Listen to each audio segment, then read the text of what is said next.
However, this is a baby problem. What about functions with more than just one input or output? That is to say, higher dimensional problems. The dimensionality of a vector is defined by the number of numbers in that vector.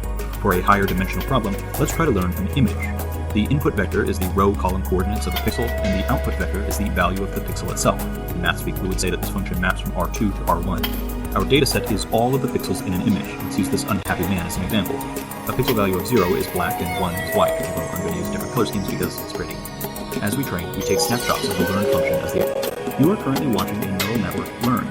About a year ago, I made a video about how neural networks can learn almost anything, and this is because they are universal function approximators. Why is that so important? Well, you might as well ask why functions are important. They are important because functions describe the world. Everything is described by functions. That's right. Functions describe the sound of my hitting your eyeballs right now. Function. Different classes in mathematics, different areas in math. Functions. That's right. Functions describe the sound of is described by functions. That's right. Functions describe the sound of my voice on your eardrum. Function. The light that's kind of hitting your eyeballs right now. Function. Different classes in mathematics, different areas in mathematics study different kinds of function. High school math studies second degree one variable polynomials. Calculus studies smooth one variable functions. And it goes on and on. Functions describe the world. Different kinds of function. High school math studies second degree one variable polynomials. Calculus studies smooth one variable functions. And it goes on and on. Functions describe the world. The mentally be described with numbers and relationships. The mentally be described with numbers and relationships between.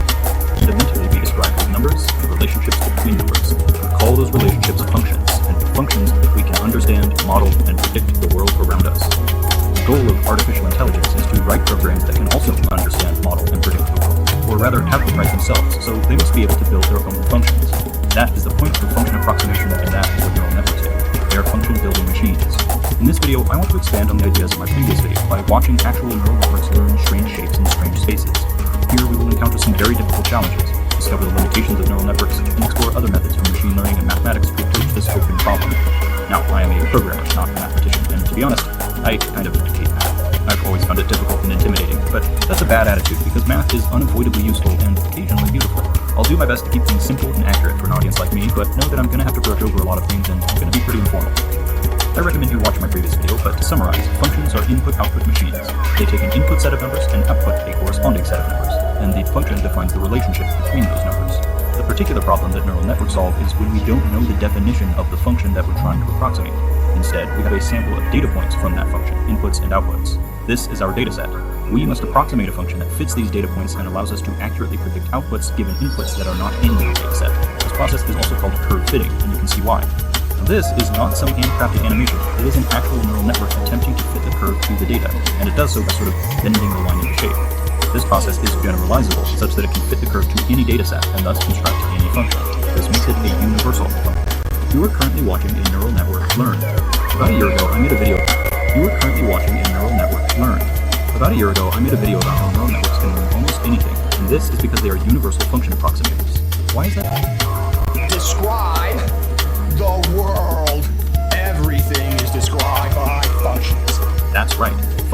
My voice on your eardrum. Function. The light that's kind of hitting your eyeballs right now. Function. Different classes in mathematics, different areas in mathematics study different kinds of function. High school math studies second degree one variable polynomials. Function. The light that's kind of hitting your eyeballs right now.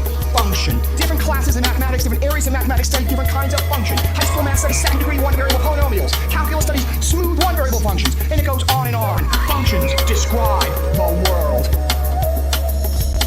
Describe the world. Yes, correct. Thanks, Thomas. He gets a little excited. But he's right. The world can fundamentally be described with numbers and relationships between numbers. We call those relationships functions, and with functions... On and on. Functions describe the world. Yes, correct. Thanks, Thomas. He gets a little excited. But he's right. The world can fundamentally be described